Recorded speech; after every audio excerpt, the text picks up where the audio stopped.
আপনি কি জানেন কোরআন নিয়ে কোন ফেরেশতা পৃথিবীতে এসেছিল? জানেন ফেরেশতার নাম কি বলেন তো? জিবরিল আলাইহিস সালাম। একটু খেয়াল করে শুনেন, কান দুটো খরগোশের কানের মতো খাড়া করে আমার দিকে তাকান।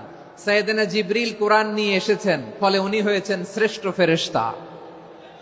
বিশ্ব নবীর উপর কোরআন নাজিল হয়েছে, তাই তিনি হয়েছেন শ্রেষ্ঠ নবী। রমাদানে কোরআন নাজিল হয়েছে, তাই রমাদান হয়েছে শ্রেষ্ঠ মাস। কদরের রাতে কোরআন নাজিল হয়েছে, তাই কদর হয়েছে শ্রেষ্ঠ রাত। আমরাও যদি কোরআনের সাথে সম্পর্ক বাড়াই, আমাদের মর্যাদাও এরকম, আমাদেরকেও শ্রেষ্ঠ মানুষ বানায় দিবে কে? এজন্য কোরআনের সাথে সম্পর্ক বাড়াইতে রাজি আছেন তো? যারাই কোরআনের সাথে সম্পর্ক বাড়ায়, এদের মর্যাদা বাড়ায় দেয় কে?